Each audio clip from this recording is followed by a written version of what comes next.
Salut les filles. À demain. À plus. Au revoir. À demain.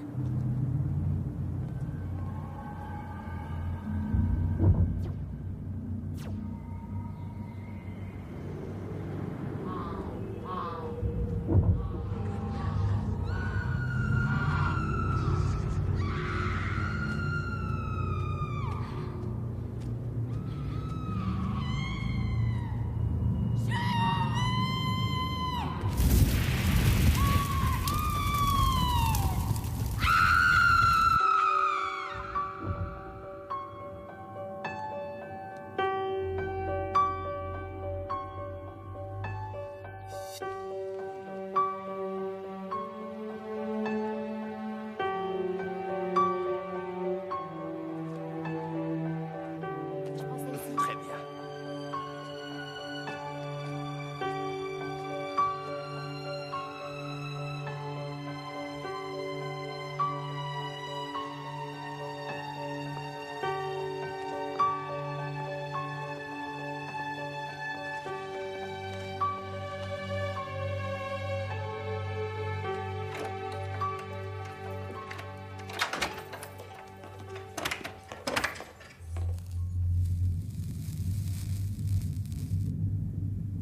Vous êtes en retard. Oui, je sais, je suis désolée. Le bus Dimanche a été prochain, retardé. tâchez de ne pas vous éloigner autant.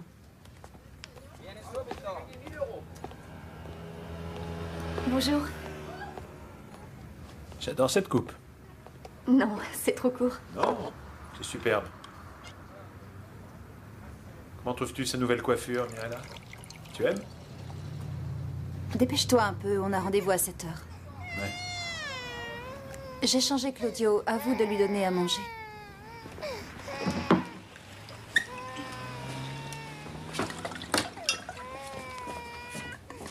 Comment tu vas? Hein? Ça va? Ouais. T'as faim?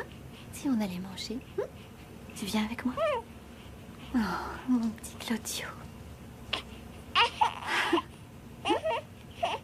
Oui.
s'est passé?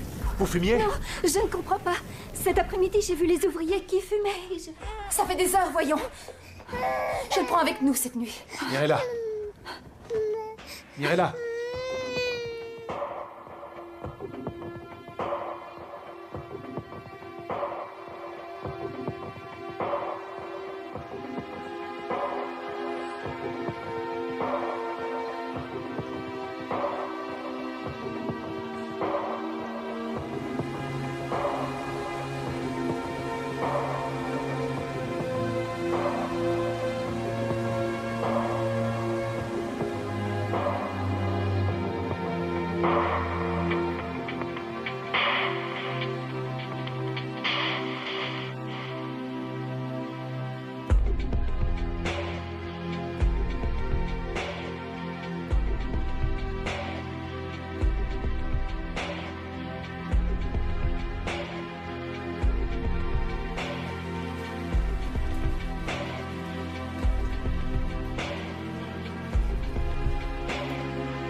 Elle s'appelle Julie McCullough. Elle est britannique. Enfin, je veux dire anglaise. C'est la raison pour laquelle j'ai pensé à vous. Désolée, ça a été plus fort que moi, alors je vous ai appelé. Elle a été accusée de meurtre. Il est grand temps de vous remettre au travail, non? Selon vous, avoir une épouse anglaise et morte me permet de défendre une anglaise vivante accusée de meurtre. Et vous trouvez que je ne sors pas assez de chez moi, peut-être? Ça fait longtemps maintenant, c'est tout.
Maman, Tu vas bien, mon fils?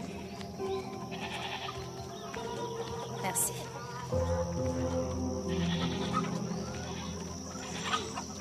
Oh, mon Claudio.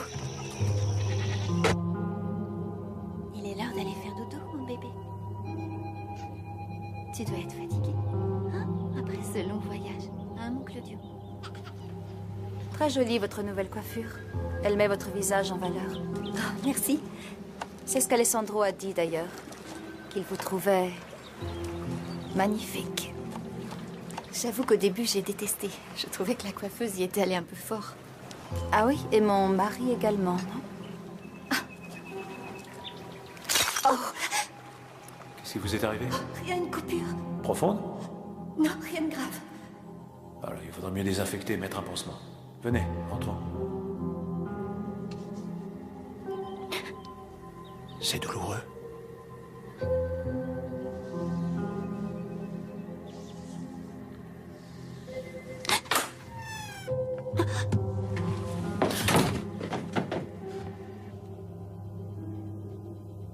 Attention, petite. Je ne suis pas folle. Tu essayes de séduire mon fils. Et les filles comme toi, tu sais comment on les appelle ici? Je vais te le dire, moi, des traînées. Où est-elle encore passée?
Merci.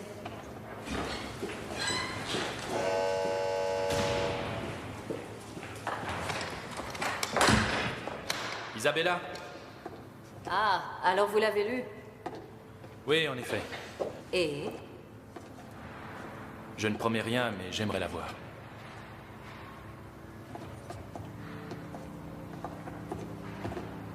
Bonjour, Julie. Bonjour.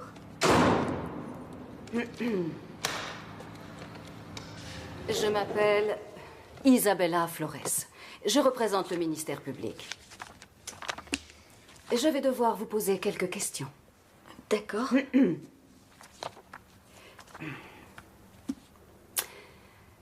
Vous vous trouviez où la semaine dernière, lors du premier incendie? Dans la cuisine. Et savez-vous comment c'est arrivé? Tout ce que je sais, c'est que des ouvriers sont venus réparer les radiateurs et l'un d'entre eux fumait quand je les ai vus partir. Et vous, vous fumez? Non.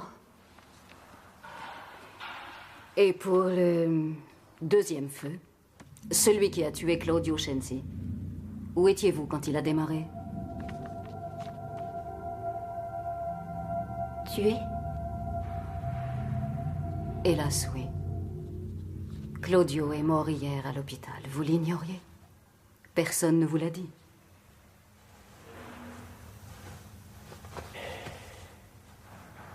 Non. Je l'ignorais.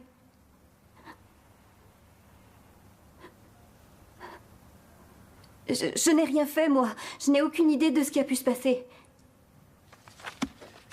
Pourtant, vous vous trouviez dans sa chambre. Oui. Qui êtes-vous? Je m'appelle Antonio Gabrielli. Et pourquoi vous êtes là? Pour vous expliquer ce qui vous attend, mademoiselle McCullough. On va vous accuser de meurtre. Nous sommes en Italie ici. Et dans ce pays, toute personne est coupable tant qu'elle n'a pas prouvé son innocence. Si vous êtes déclaré coupable, vous passerez les 20 prochaines années dans un quartier de haute sécurité. Avez-vous une idée de ce qui vous attend?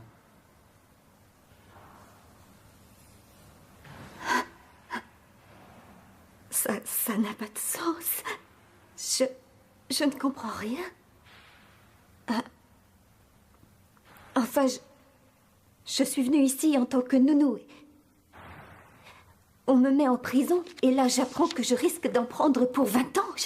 Je n'ai rien à voir avec ces feux. Je n'y suis pour rien, moi. Je crois qu'il vaudrait mieux pour vous que vous contactiez votre famille. La dernière fois que j'ai vu mon père, j'avais 11 ans et j'ignore où il se trouve actuellement. Et votre mère? Elle est morte. Et vous n'avez personne d'autre? Non. Mais qu'est-ce qui va m'arriver? Je suis avocat. Si vous voulez que je vous représente, je suis prêt à le faire. Réfléchissez-y. Maître Flores me fera part de votre décision. C'est déjà tout réfléchi. C'est oui. S'il vous plaît. Je vous ferai parvenir tous les documents par express dès demain à la première heure. Et si c'était moi, j'enverrais tout aujourd'hui. D'accord.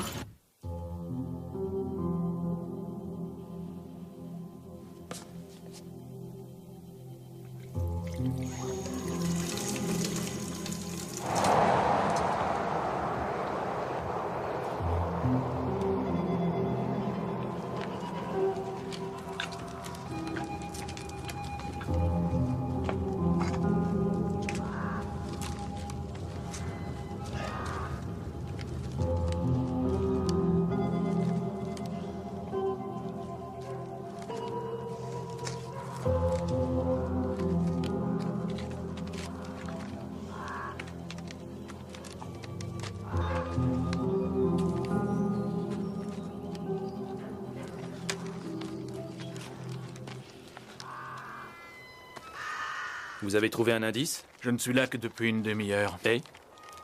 Et rien. Sauf que le feu est parti de différents endroits et son déplacement dans la pièce semble étrange. Étrange?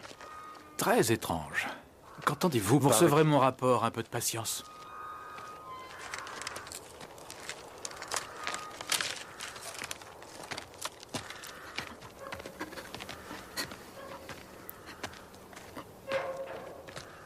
Ça va? C'est cette maison. On peut y aller, s'il vous plaît?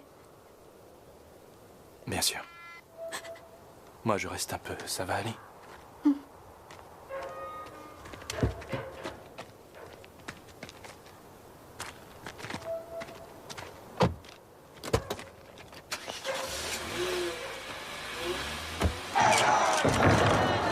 Et qu'avez-vous fait ensuite, monsieur Vassin? J'ai observé la façon dont le feu avait brûlé le matelas. Et qu'en avez-vous conclu? En tout cas, que l'essence n'était pas à l'origine de cet incendie. Je n'avais jamais rien vu de tel auparavant. Les multiples dégâts ont été causés par une source de chaleur intense et non par des flammes. C'est comme si quelqu'un avait laissé un fer très chaud pendant un bon bout de temps. Ce qui est frappant, c'est que le matelas est composé essentiellement de deux matières, crin de cheval et laine. Or, le crin de cheval est bien plus inflammable que la laine. Curieusement, ils ont brûlé à la même vitesse, de la même façon. Et vous pouvez expliquer ça? Non. Et l'autre élément que je ne m'explique pas, c'est la direction qu'a pris le feu, de haut en bas. Avez-vous une explication au fait que le feu ait pris sur le matelas?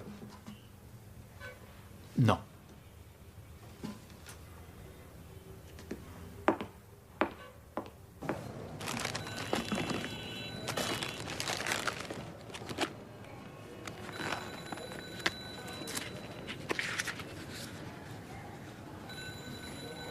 Isabella, jette un coup d'œil à ça.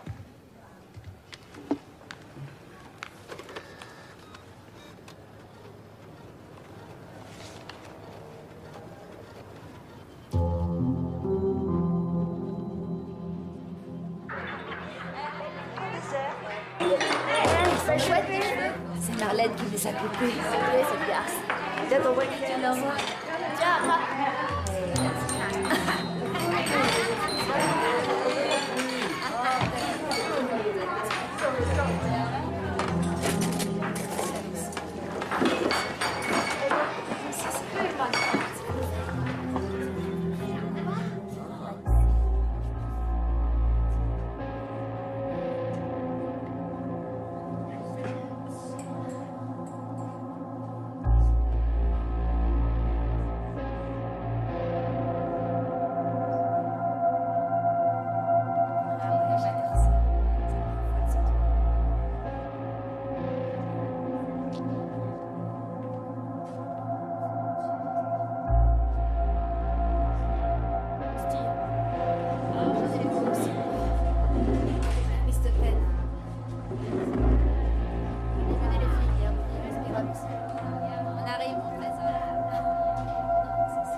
J'ai parlé au directeur. Il va demander au gardien une surveillance accrue. Soyez patiente. j'ai peur. Je sais. Un nouveau juge a été nommé. Il sera chargé de l'affaire. Je dois le rencontrer demain. Nous devrions bientôt connaître la date de l'audience. Et moi, je deviens quoi jusque-là? Jusque-là, il faut tenir le coup. Et dans cet article, il cite la grand-mère de Claudio Censi. Le tableau de la Madone Tournai est tombé par terre quand elle s'approchait et le lait bouillait dès qu'elle se trouvait à côté. Et le compteur électrique s'affolait à son contact. Enfin, dans quel monde de fous sommes-nous? Nous ne sommes pas en train de l'accuser de sorcellerie. Regardez les vautours dehors, il est impossible de travailler sereinement, ce qui me pousse à vous demander une libération conditionnelle pour cause de préjudice. Monsieur le Président, je rejette cette S'il vous proposition. plaît. Monsieur Gabrielli, sachez que je ne mettrai pas un terme aux poursuites. Mais, Monsieur le Ni Président... rien du tout, monsieur Gabrielli.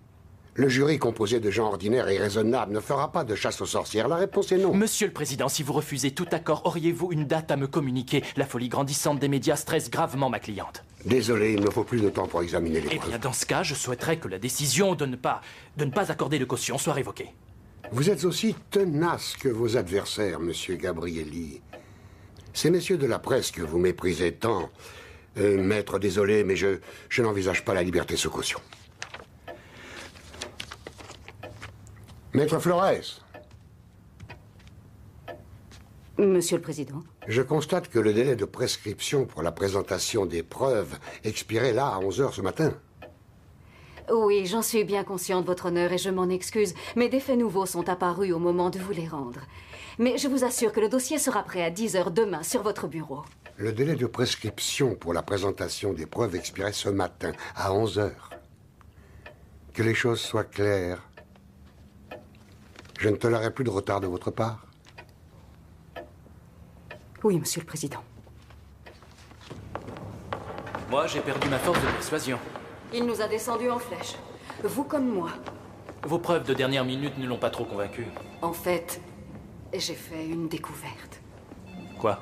Tenez, je voulais la garder encore un jour ou deux. Histoire de comprendre ce que cela peut signifier.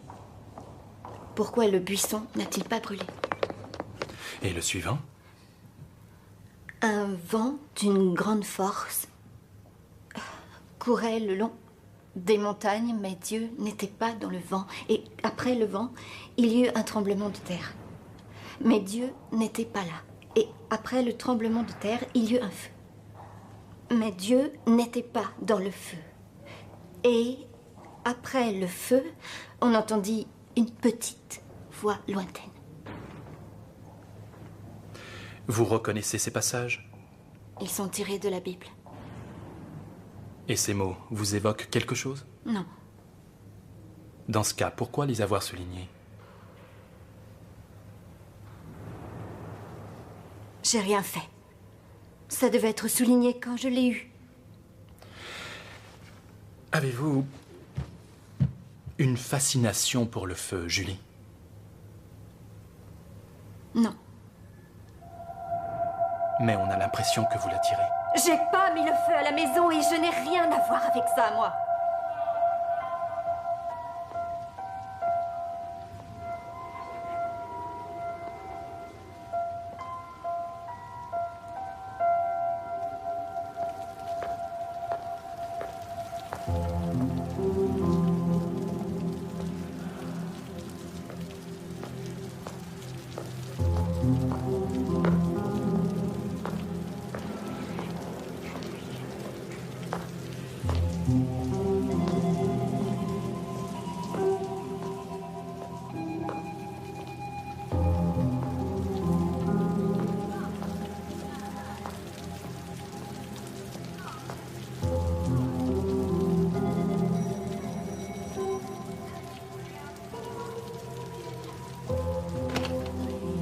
Docteur Matteo? Monsieur Gabrielli? Oui. Entrez.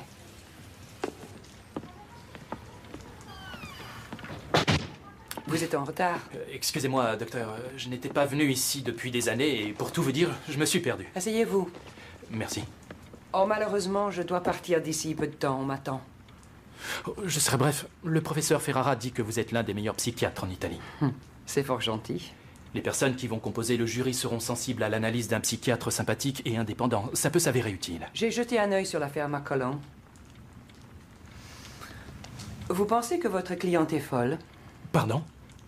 Folle. Je croyais que vous n'utilisiez pas ce genre de terme. Non, c'est vrai. Pourtant, je connais pas mal de gens fous.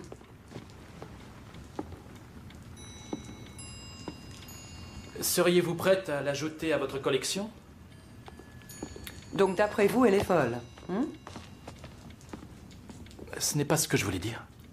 Il n'y a pas de folie en soi, dit-on. Des années de pratique en psychiatrie m'auront appris une chose. Savoir se montrer discret est toujours souhaitable.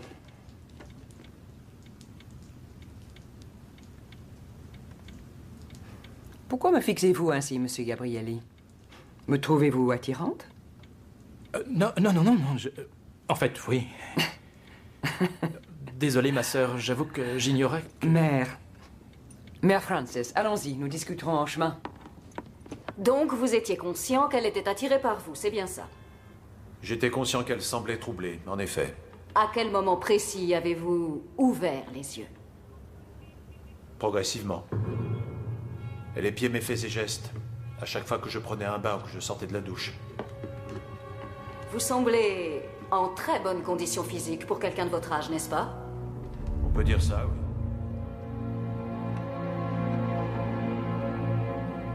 Elle vous épiait, dites-vous? Mais a-t-elle tenté une approche? Oui. En quelles circonstances? Elle s'était coupée sous la plante des pieds. On est reparti tout de suite à la maison. Il fallait désinfecter la plaie, mettre un pansement. Elle s'est assise sur le bord de la baignoire. Et ensuite, elle s'est penchée.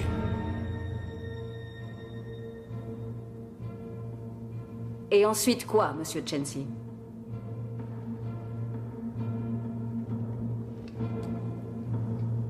Elle a saisi ma main et l'a posée entre ses cuisses. Plus de questions, monsieur le président.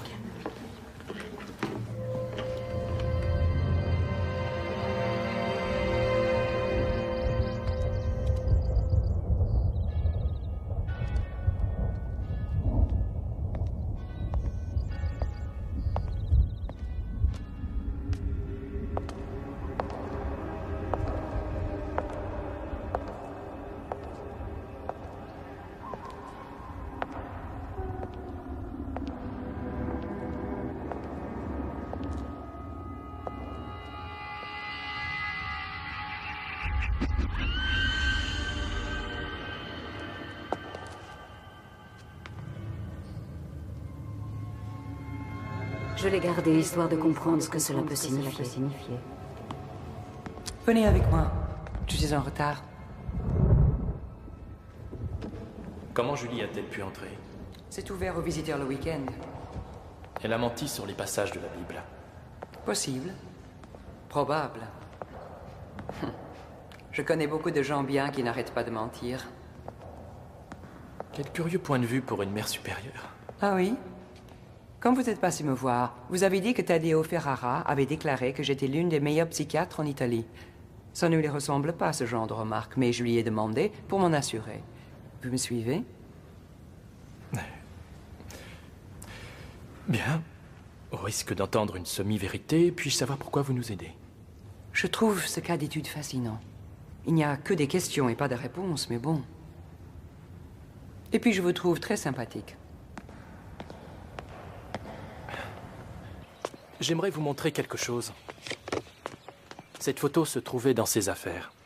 Elle semble heureuse, mais il m'est difficile de la juger en me basant sur une vieille photo, monsieur Gabrielli. Le premier incendie est sûrement dû à une cigarette. Lors de la première audition avec le procureur, et en ma présence, Julie a dit qu'elle ne fumait pas. Est-ce que votre cliente est une sorcière? C'est une tueuse d'enfants, monsieur Gabrielli. Ma cliente est innocente, elle n'a pas tué ses enfants. Est-il exact que mademoiselle McCullough a été jugée pour satanisme en Angleterre? Où avez-vous été prendre de telles idées, s'il vous plaît? Il ne s'agit pas d'une chasse aux sorcières. Un enfant est mort, on est là pour en connaître les raisons. Monsieur Gabrielli, ça ne vous ennuie pas de défendre une sorcière? Oui? Ma cliente est innocente. Oui. Monsieur le ministre, j'ai le juge Padovani en ligne. Qu'est-ce qu'ils ont tous? D'où sortent-ils cette histoire de sorcellerie? Ah, ça fait monter les tirages. Vous n'y êtes pour rien, j'espère. Le satanisme d'une tueuse d'enfants? Oh non, Antonio, ôtez-vous ça de la tête, je n'ai pas colporté de tels ragots. Insinueriez-vous que je ne peux pas gagner sans utiliser de tels procédés? Je n'ai rien dit de tel. De toute façon, la presse vous adore et vous a toujours adoré. Oh, tiens. À la mort de Sarah, ils ont étalé les photos de l'accident en première page. Cette bande de chiens n'aura pas la tête de ma cliente. Oh, ça c'est sûr. C'est moi qui la ferai tomber.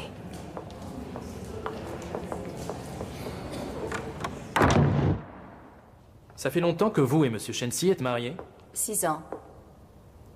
Et durant tout ce temps, vous croyez que votre mari a regardé d'autres femmes? Oh, juste comme ça, en passant? Diriez-vous que Julie McCullough est une jolie fille? Oui.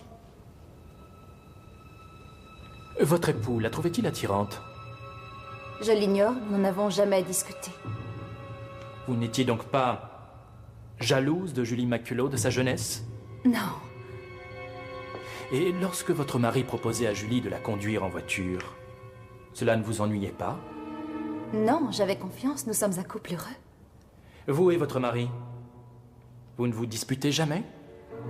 Rarement. Rarement? Je crois savoir que, durant les 3 week-ends précédant l'incendie, ce n'était que hurlements chez vous. Le niveau sonore de ces disputes à répétition a fini par pousser les voisins à appeler la police.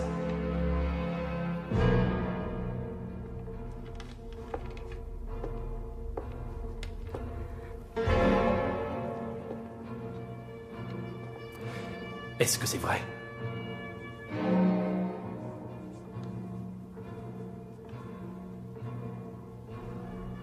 C'est vrai. Et pourquoi vous disputiez-vous, Madame Shensi? Alessandro voulait conduire Julie jusqu'au lac pendant son congé. Je voulais qu'elle prenne le bus. Or est-il possible, Madame Shensi, que vous soyez heureuse de la tournure des événements parce que vous étiez jalouse d'elle? Non, c'est... Objection! Plus de questions, Votre Honneur.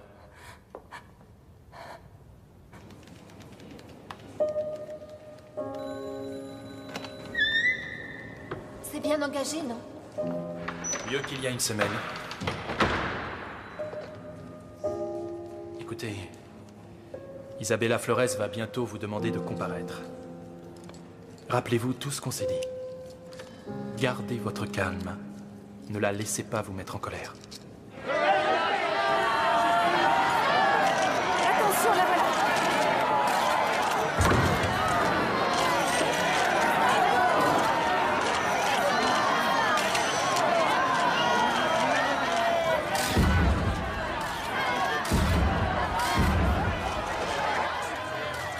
Une jeune fille innocente face à la jalousie d'une femme.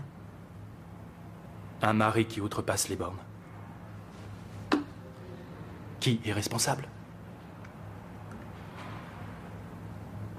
Vous éprouvez du ressentiment. C'est ce que j'aurais ressenti à votre place.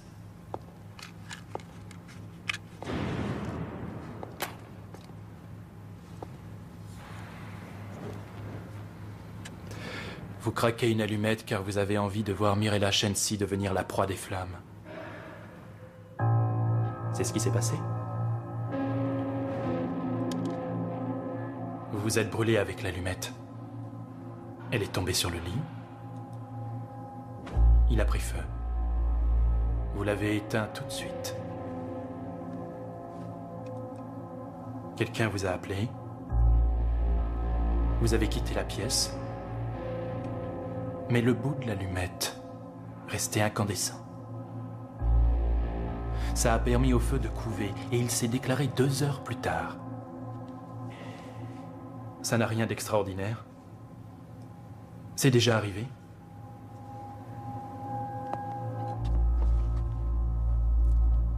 Et là, je pourrais plaider la négligence. La sentence serait plus légère que si vous aviez prémédité ce meurtre. C'était un accident, Julie? Si c'est le cas, dites-le moi là, tout de suite.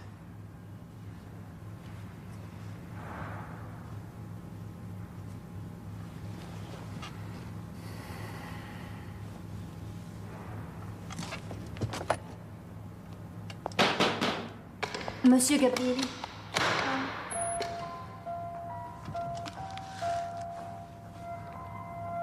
J'ai arrêté depuis 1 an. Je préfère ne pas être tentée.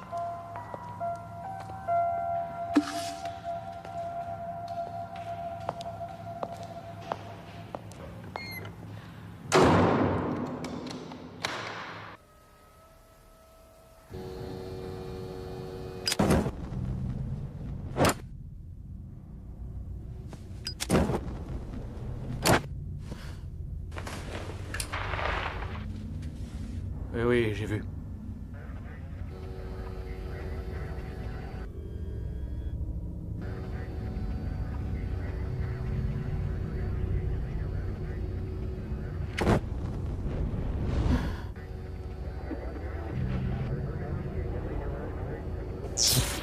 T'aimes bien le feu, toi, hein, pas vrai? Lâche-moi! À quelle vitesse ça prend feu des cheveux, hein? Et ton visage, tu crois qu'il cramerait à la même vitesse? Où est-ce qu'il brûlerait après? Malheureusement, toutes ces histoires abracadabrantes ont fait les choux gras de la presse étrangère. Ça les amuse de faire passer les Italiens pour des arriérés juste sortis du Moyen-Âge. C'est embarrassant. Oui, je comprends que cela puisse être embarrassant, monsieur le ministre. Bien sûr. Dans un tel cas, le mieux serait d'ignorer tous les ragots de la presse et leurs accusations qui visent à dénoncer le système corrompu de notre justice. Ce que nous ne faisons pas. Oui, monsieur le ministre. Je ne cherche pas à vous influencer de quelque façon que ce soit. Ce que je veux dire, c'est que toute solution pour nous sortir de cette situation serait très appréciée en haut lieu. La prisonnière affirme que c'est Julie McCullough qui l'a attaquée. Enfin, c'est ridicule. Cette femme doit peser plus de 80 kilos. Ma cliente en pèse à peine la moitié. Oui, mais elle peut avoir autant de force. Quant aux gardiens, ils n'ont pas bougé lorsque Julie les a appelés. Je pense que les prisonnières et les gardiens la traitent comme une pestiférée et à mon avis, elle court un risque. Vous imaginez la presse étrangère, si par malheur quelqu'un était blessé ou tué dans l'une de nos prisons, ce serait un beau scandale. Je pourrais la mettre en isolement. Et la punir de quoi? Je demande une libération sous caution. Je ne vois qu'une façon de procéder, maître, et ce cas fera jurisprudence. C'est de la prendre sous votre aile, d'accord? Je veux dire par là, vous la confier entièrement. Vous seriez légalement responsable de ses actes. Et je vous suggère vivement de ne pas la quitter une seconde des yeux. Cela vous pose un problème, maître? Si elle est innocente, vous ne courez aucun danger, n'est-ce pas? Pourquoi a-t-il pris une décision faisant jurisprudence? J'ai dû faire une...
Je vous sers du thé ou du café? Du thé, ce serait parfait, merci.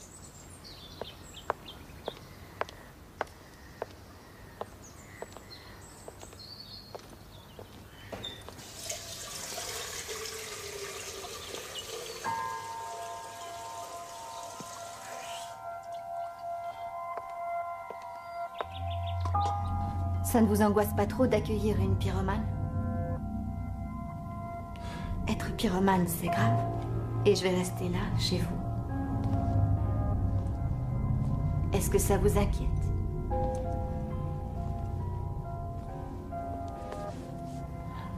En toute honnêteté, oui.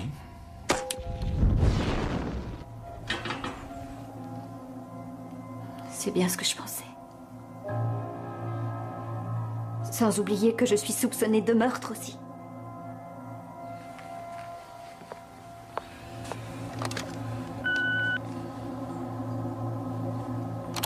Monsieur Gabrielli, professeur Roberto Falanci, je pense être en mesure de vous aider pour l'affaire McCullough. Vous pouvez me joindre au 784 32 11 00. On m'a envoyé différents documents, dont l'acte de décès de votre mère. J'ai appris qu'elle était morte d'une crise cardiaque. J'en suis désolé. Le docteur Matteo dit que vous refusez d'en En parler. effet, ça risque de rendre les choses encore plus difficiles. Ça pourrait vous aider. Pendant presque 2 ans, je n'ai pensé qu'à elle. Elle était dans ma tête à chaque instant, ça m'a rendue à moitié folle. Et puis, un jour, ça a été terminé. Autodéfense, je crois, oui. Je sais que c'est mal de la chasser comme ça, mais ça tournait au cauchemar. Alors j'ai dit stop. Peut-on éviter de parler d'elle?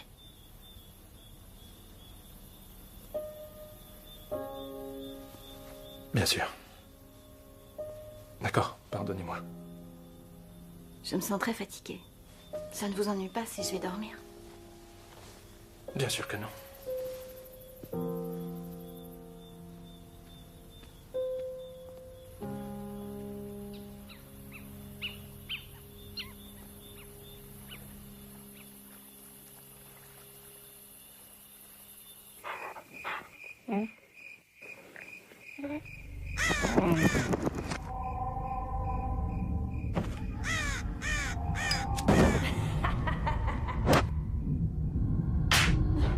T'es qu'une sale sorcière.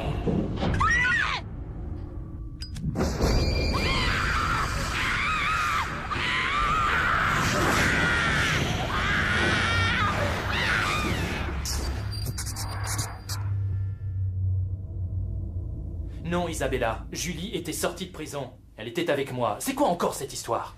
Écoutez, cette femme se shootait à l'héroïne et la minute suivante, elle était la proie des flammes. Elle est toujours en vie, mais rien ne dit qu'elle s'en sortira. Attendez, je ne vous suis pas. Vous voulez faire quoi? Ajouter sorcellerie à la liste des accusations? Vous allez lui en parler? Il faut que j'y aille. J'ai le professeur Falacci. D'accord, passez-le-moi. Non, non, il est ici. Très bien, faites-le entrer. Professeur, je vous en prie, asseyez-vous. J'espère que vous m'excuserez d'arriver à l'improviste. Vous avez lu le rapport que je vous ai envoyé? Je l'ai lu. Vous avez des preuves? Des preuves? Oh non. Les preuves, en général, s'appliquent à des faits logiques et mathématiques, Monsieur Gabrielli. Mes recherches sont, disons qu'elles sont toujours empreintes d'un doute raisonnable. Si nous pouvions travailler ensemble, je serais peut-être en mesure de vous convaincre que c'est loin d'être le tissu d'ineptie que vous imaginez. J'ai beaucoup de sympathie pour cette jeune femme, Monsieur Gabrielli. Je sais ce que c'est que de devenir la victime d'hystériques et de bigotes. C'est certain. Vous étiez un physicien de grande réputation avant de vous lancer dans les petites cuillères volantes. Ah, vous n'êtes pas le premier à faire ce genre de remarques. Pardonnez-moi, je ne voulais pas être grossier, mais vous risquez de vous faire écharper par une armée de scientifiques à l'audience. Monsieur Gabrielli, il est possible qu'on ne puisse rien prouver. Désolé. Je suis encore en retard. Monsieur Gabrielli, vous devriez peut-être faire appel à un professionnel pour ce problème. Alors? Je suis convaincu qu'il y a quelque chose dont elle ne peut pas ou ne veut pas parler. Alors essayez plutôt de gagner sa confiance, au lieu de l'approcher comme si elle allait vous jeter dans le feu. Eh bien, vous comprenez mieux que ça en a l'air. Je sais, c'est drôle parce que le film était en italien et j'ai saisi toute l'histoire. Quand les Shensi me parlaient en français, je ne comprenais pas un mot. Bien compris, j'ai intérêt à dire ce que je pense. Oh, ce serait bien.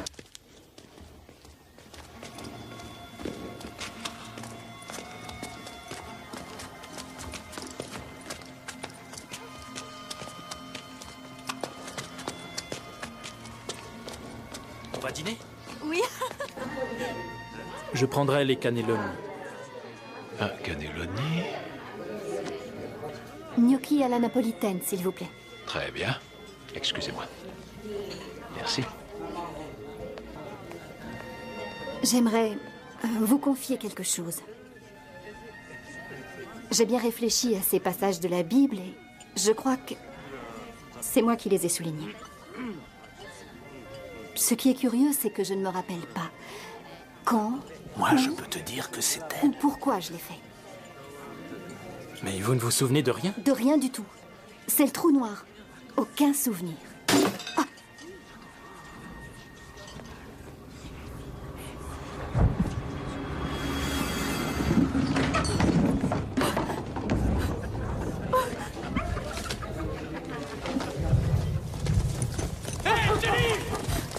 Julie! Je sais qu'ils me détestent! Non! Ils ne savent plus où ils en sont. C'est fichu, j'ai aucune chance! Ne dites pas ça, ce n'est pas vrai du tout!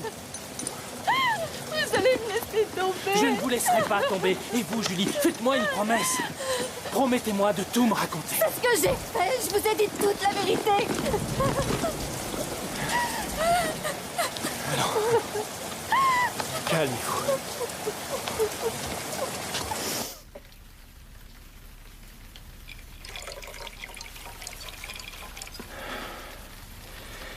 Je vous sers un verre?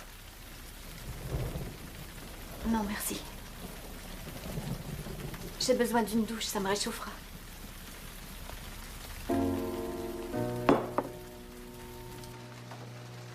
Il n'y a pas de serviette de bain. Elle se trouve dans ma chambre. Ouvrez le côté gauche du placard.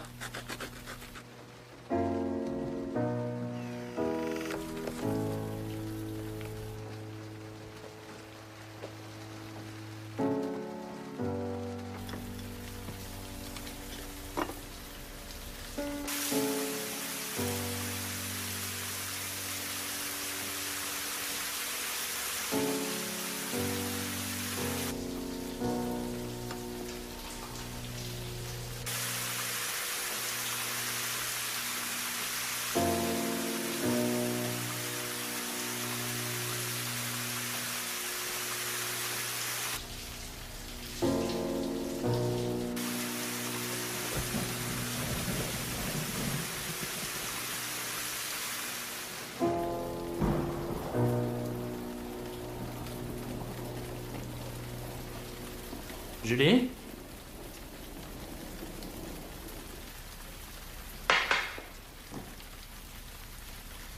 Julie, tout va bien? Julie?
Je voulais juste m'habiller un peu. Je n'aurais pas dû. Ce n'est rien. Aucune importance.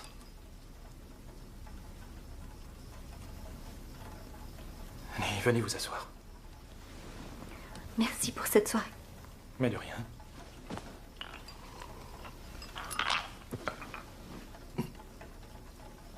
Vous pleurez beaucoup?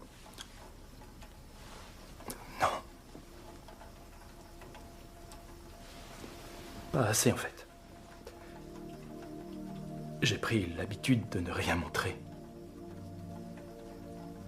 Sarah disait que j'allais avoir un cancer à force de rester fermée. Et quand vous l'avez perdu?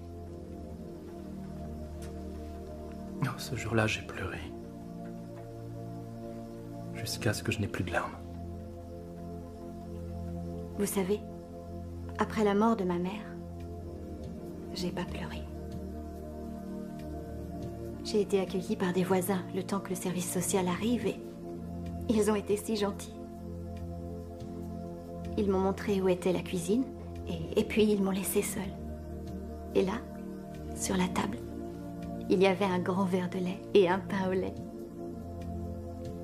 J'étais tellement touchée par leur gentillesse que je me suis mise à pleurer sans pouvoir m'arrêter. Pourtant, ils vous ont laissé seule. Le petit pain voulait tout dire. Il n'y avait rien à rajouter.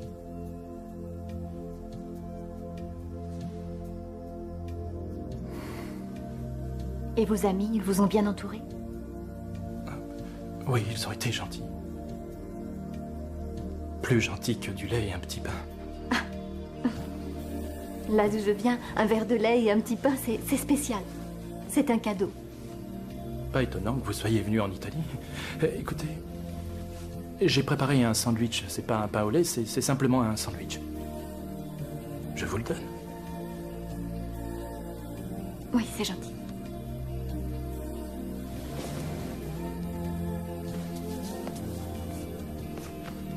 On pourra aller à la messe? C'est Pâques.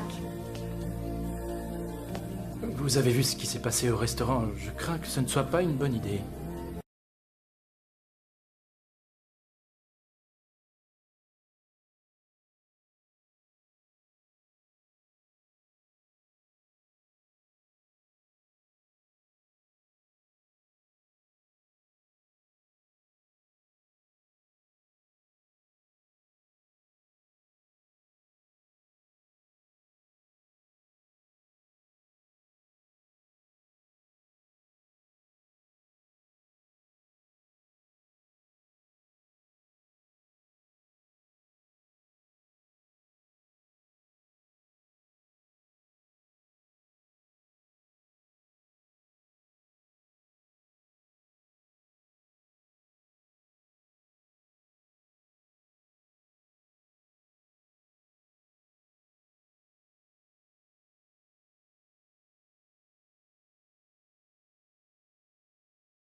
Et si une douce brise caresse votre joue, ce sera mon souffle. Si un vent froid glisse sur votre tempe palpitante, ce sera le souffle de mon esprit.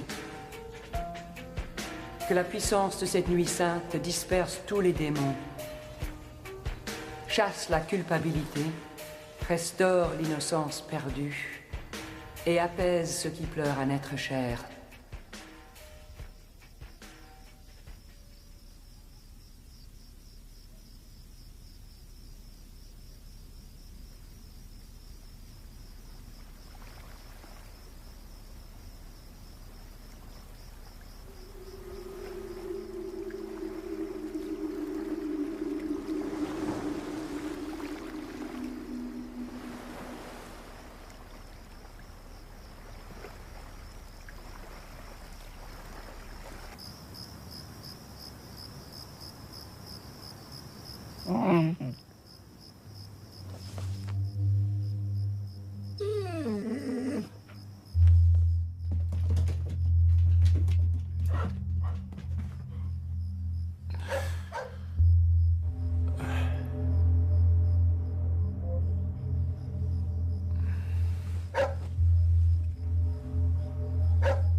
Julie?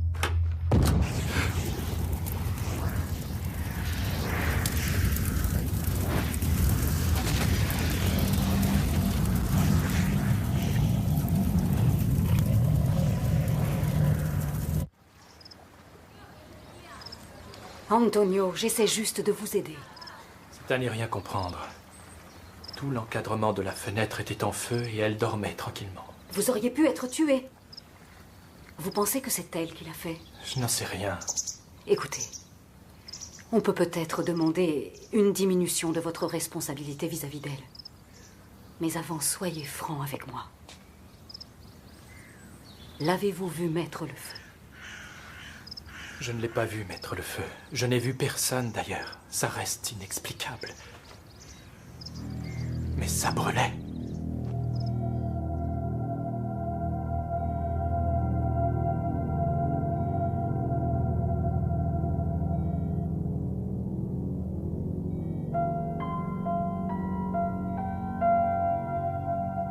Ce phénomène qu'on appelle poltergeist vise toujours le protagoniste sur qui cette activité est centrée.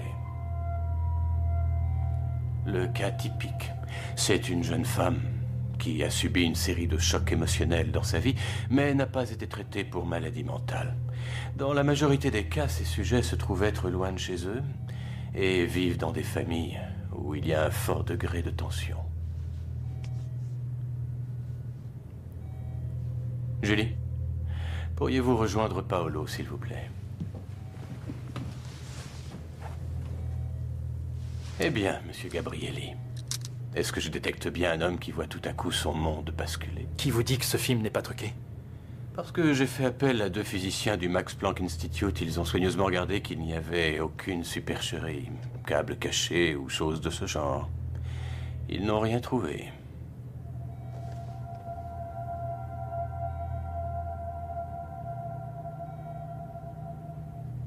Excusez-moi.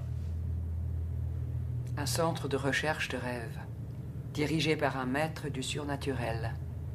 Comme c'est étrange. Et moi qui vous croyais à l'aise. Je suis religieuse et non guérisseuse. Si vous obtenez les résultats, vous vous en servirez?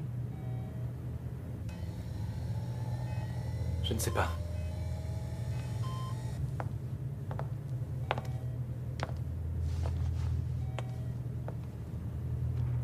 Elle n'est pas endormie.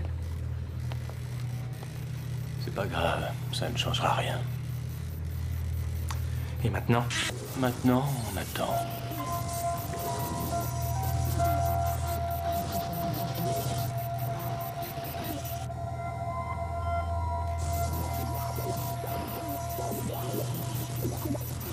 Bien.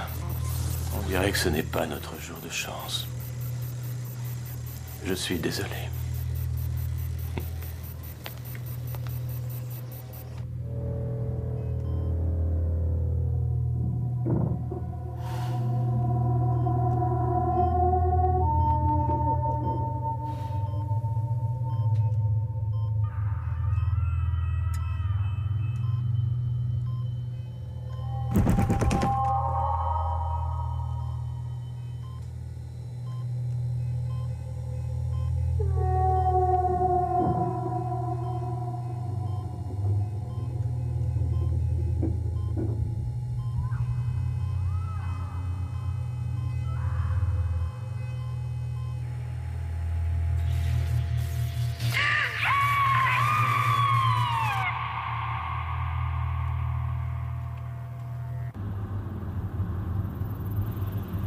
Frances, il faudrait que je vous parle. Ça n'a rien à voir avec Julie. En tant que psychiatre ou religieuse? Quelle différence? Ou environ 75 € de l'heure. C'est à propos de Sarah. Bien sûr, quand vous voudrez.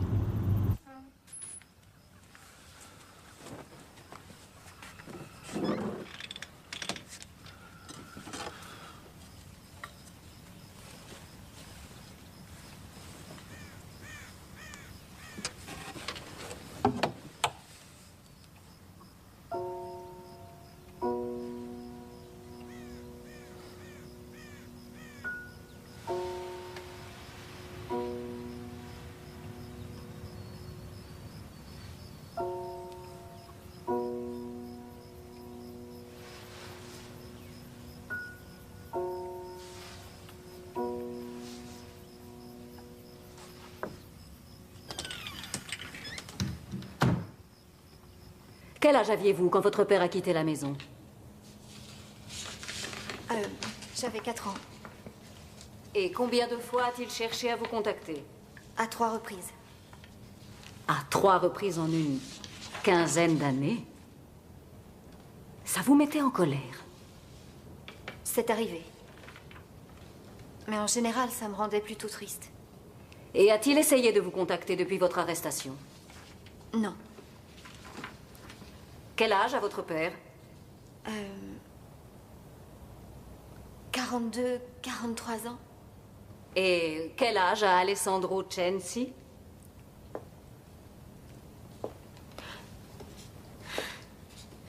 Il a fêté son anniversaire un mois avant le... Il a 45 ans. Il a remplacé le père qui vous a manqué? Non. Le trouvez-vous séduisant?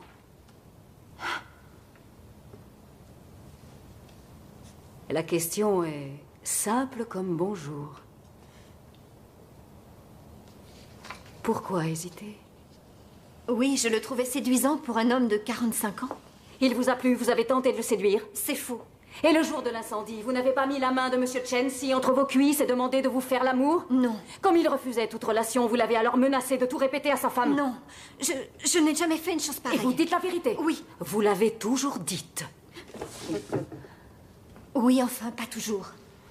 Mais là, c'est la vérité. Répondez par oui ou par non. Dites-vous toujours la vérité? Oui.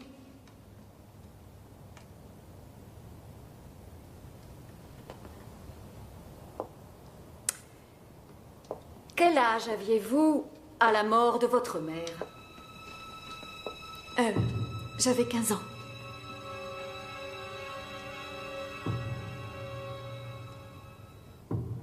Et que vous est-il arrivé après sa mort? Il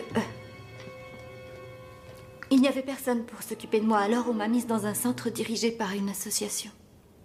Se sont-ils montrés gentils avec vous? Je n'irai pas jusque-là. Votre mère a eu un malaise et est morte d'un arrêt du cœur à l'hôpital. C'est bien ça.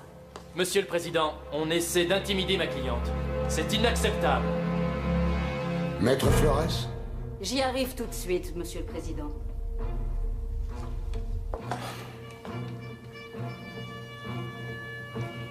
C'est bien ce qui s'est passé. Nous sommes d'accord? Oui.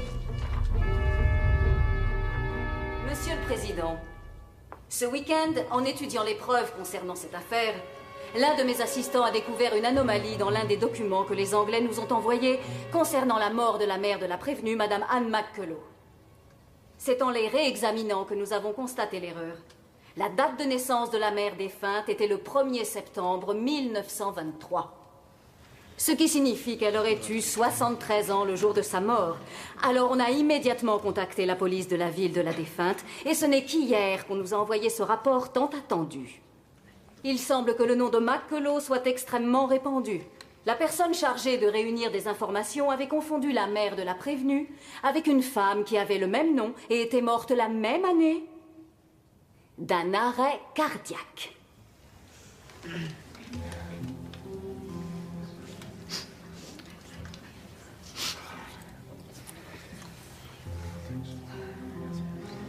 Votre mère est-elle morte à la suite d'une crise cardiaque à l'hôpital de Horsham? Non. Où est-elle morte? À la maison. Dans quelles conditions?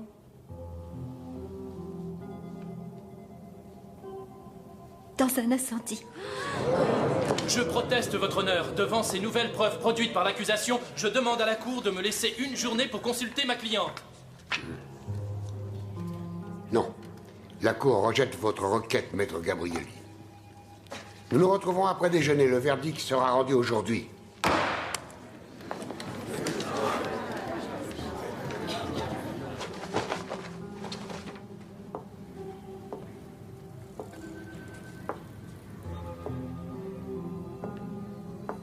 Et moi qui avais confiance en elle, c'est réussi.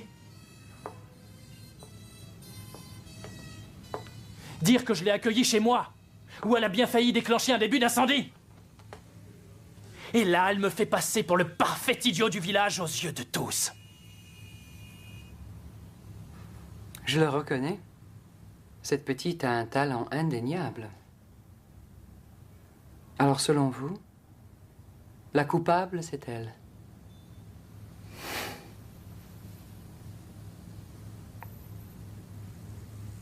C'est ce que vous voulez dire?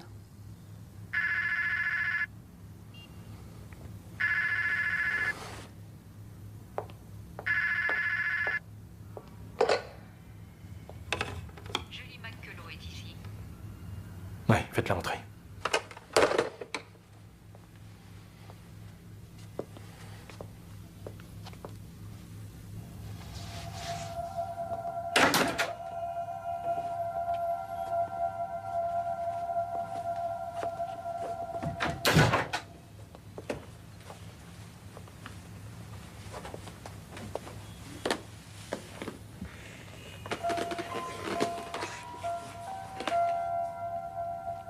Je suis désolée.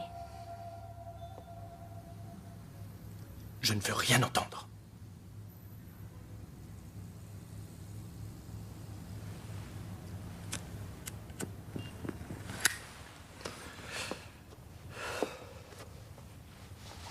Vous m'avez menti. Ça, c'est impardonnable. Pire, vous avez menti devant le jury et ça, c'est une stupidité inqualifiable. Je voulais vous en parler. Mais j'ai eu peur que vous en déduisiez que j'avais tué Claudio. Personne ne m'a cru à part vous et le docteur Matteo. C'est vous qui l'avez tué? Non. Et si vous disiez au professeur Falacci de venir à la barre, lui, il sait ce qui s'est passé. Est-ce vous qui déclenchez ces choses? Non. Vous me croyez, j'espère.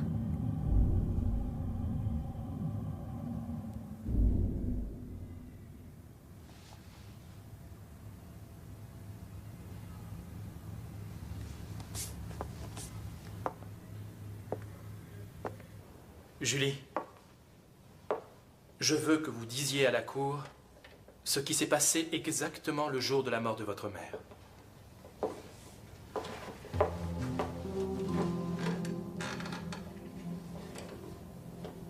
J'avais 15 ans.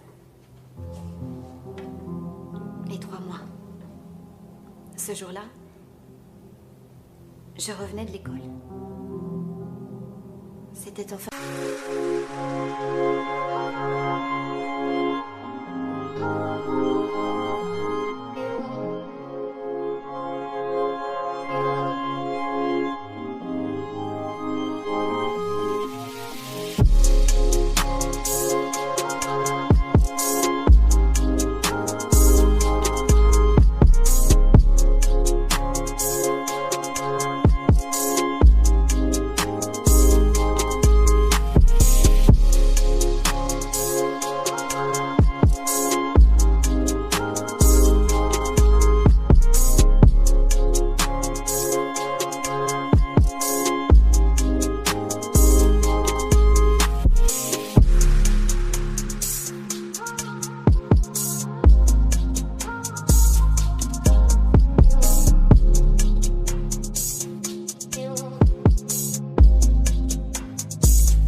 sans arrêt aux fenêtres, mais ça ne s'ouvrait pas.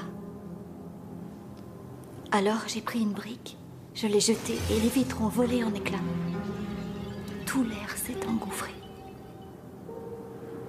en produisant un drôle de bruit. Et là, il y a eu cette énorme explosion. Après, c'est le trou noir. On avait conseillé au propriétaire de changer les fenêtres.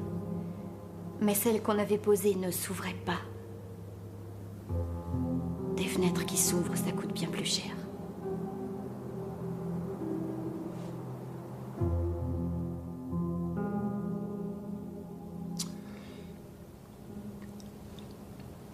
La séance est levée. La poursuite des débats se tiendra à huis clos. Le jury va délibérer.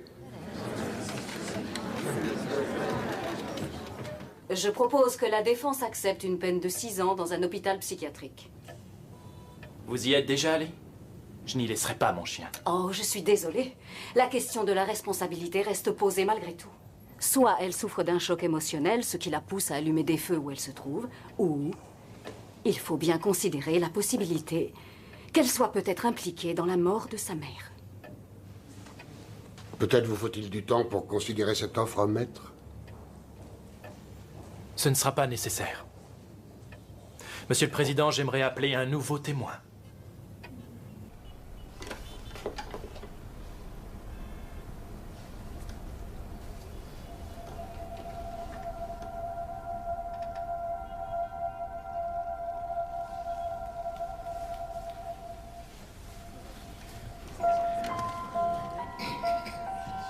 Ce phénomène implique l'intervention de l'énergie mentale sur la réalité matérielle. Le téléphone n'arrête pas de sonner, les fusibles sautent sans raison, il y a des surtensions anormales. Durant une semaine, 12 000 appels ont été passés à l'horloge parlante. La jeune fille qu'on a vue dans le film serait à l'origine de tout ça? Oui, mais rien ne prouve qu'elle l'ait voulu. Vous savez, j'ai remarqué que le déchaînement de ses forces semblait se focaliser sur de jeunes personnes amoindries, je dirais, même, comment dirais-je, perturbées. Perturbées? Absolument, perturbées par un grand nombre d'événements stressants et qui surviennent en même temps. Un deuil dans la famille, une longue absence loin de chez elle, ou une obligation de vivre avec des gens qui sont en période de crise. Qu'est-ce qui pousse ces forces mystérieuses à intervenir? Pour l'instant, c'est une inconnue. Doit-on s'attendre à ce que ces crises durent toute sa vie? Avec le temps, elles peuvent aller en s'atténuant.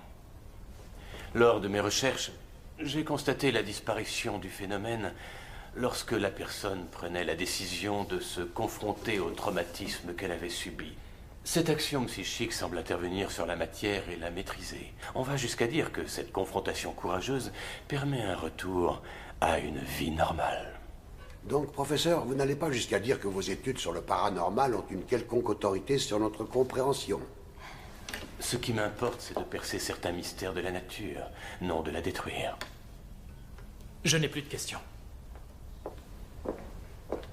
Maître Flores, avez-vous des questions à poser aux témoins?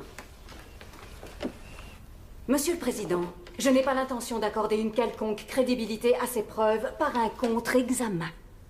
Un simple non aurait suffi, maître.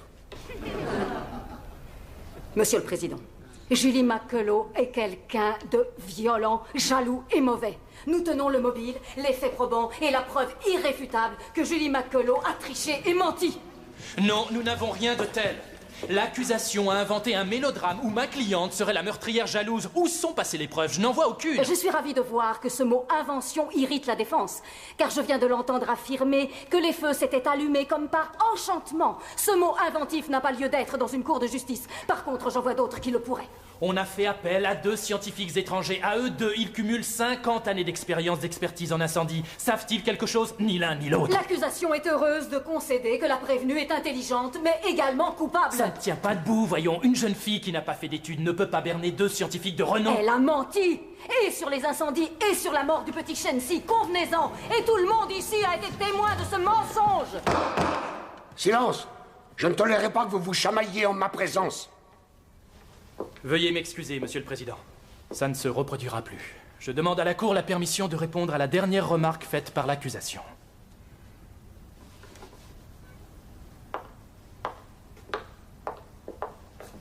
Je suis d'accord avec l'accusation. Ma cliente, devant cette cour, a fait un faux témoignage. Est-ce une faute de faire un faux témoignage? Bien entendu. Mais sachant qu'il n'y a rien de concret retenu contre moi, que je suis actuellement jugé pour un crime ignoble, pensez-vous que je mentirais pour m'épargner une peine de 20 ans de prison où j'ai déjà été la victime d'agressions violentes? Alors que je sais bien que je suis innocente. Oui, j'aurais menti. Et vous aussi.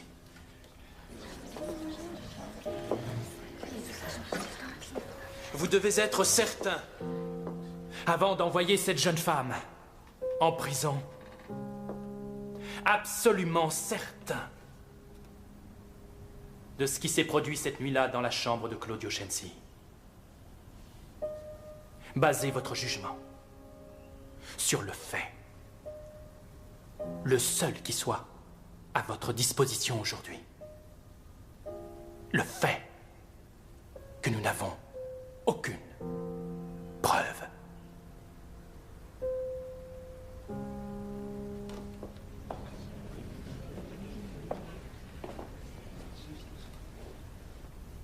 Vous allez être amené à vous poser 2 questions. Premièrement, Julie McCullough a-t-elle délibérément allumé ces feux? Si vous décidez qu'elle l'a fait, vous devez vous poser la 2e question. A-t-elle agi avec l'intention de donner la mort à Claudio Shensi? Pendant cette délibération, il se peut que vous jugiez certaines preuves peu probantes ou peu appropriées dans un tribunal. C'est un point de vue que vous êtes totalement en droit d'avoir.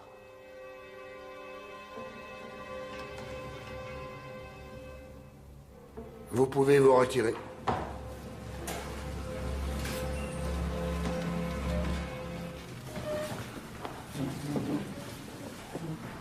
Merci beaucoup. Au revoir.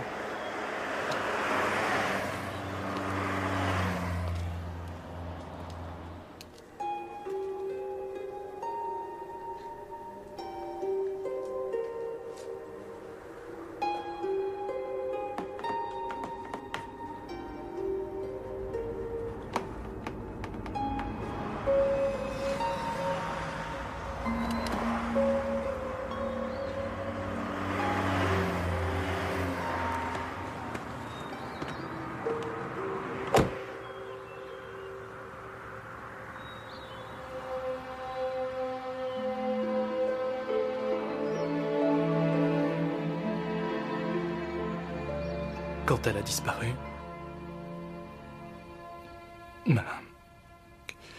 ma portière qui était bloquée s'est ouverte.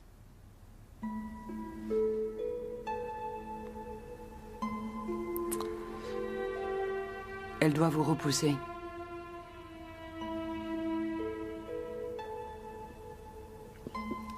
C'était comme si elle voulait que je n'y pense plus. Laissez-la s'en aller. Vous devez vous quitter. C'est aussi simple que ça. Ce n'est pas moi qui le dis. Sarah non plus d'ailleurs. C'est vous qui le dites. C'est votre vision.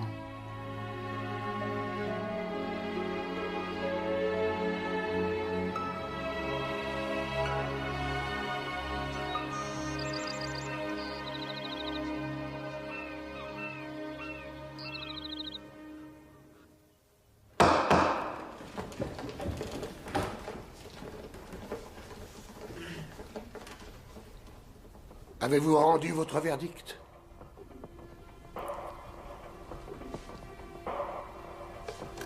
Nous l'avons. Veuillez, je vous prie, nous en donner lecture. Sur le chef d'accusation d'incendie criminel, contrairement aux dispositions de l'article 14 du Code pénal, l'accusé est jugé coupable.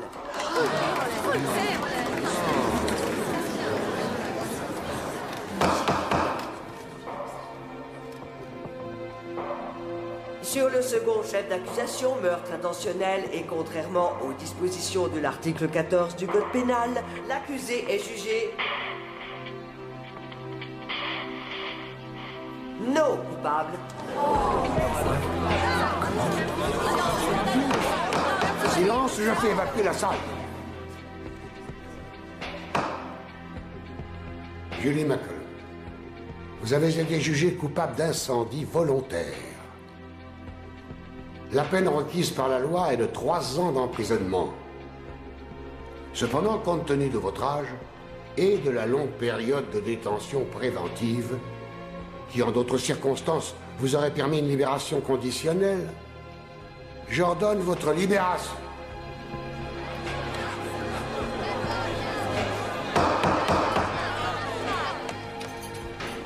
J'y mets une condition. Vous devrez avoir quitté le territoire dans 24 heures. Vous acceptez? Nous acceptons, Monsieur le Président. Très bien.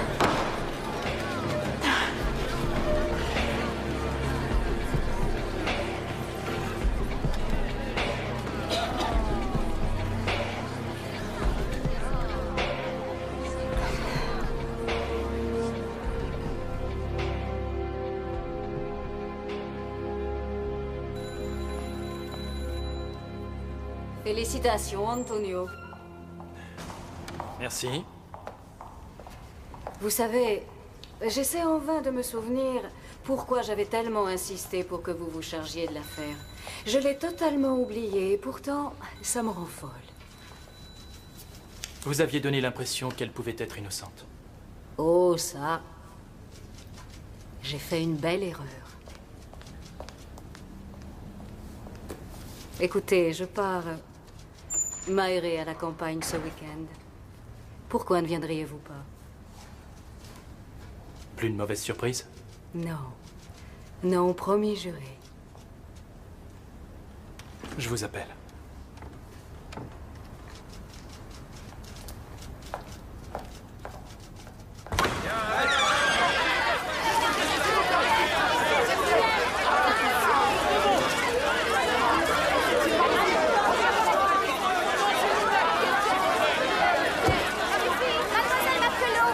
Avez-vous une déclaration à faire? Juste un mot, le petit Chansin, il ne va pas entrer votre mémoire? Est-ce qu'il y a un moyen de la garder ici? Non. Padovani a été très claire. Elle doit être partie dans 24 heures. Je crains que ce ne soit pas une bonne idée. Comment ça? Rien n'a changé pour elle. Tout est exactement comme c'était quand ça a commencé. Elle a vu sa mère mourir et n'a rien pu faire pour elle. Ce procès n'a rien résolu, voyons. Elle a tenté de la sauver. Ça ne change pas les choses. Elle se sent toujours fautive. Écoutez, Gabrielli a prouvé son innocence. Deux aveugles prenant la même route, où vont-ils, croyez-vous? Dans le mur?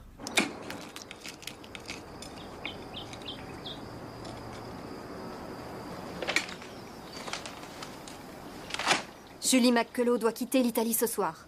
Pourquoi me font-ils toujours passer pour une dingue? Parce que ça fait vendre.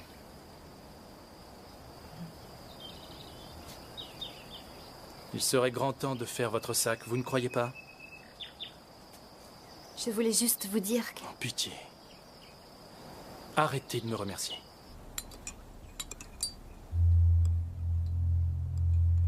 Julie McCullough. Oui, Cullough. C-U-2-L-O-U-G-H. Non, elle doit partir aujourd'hui.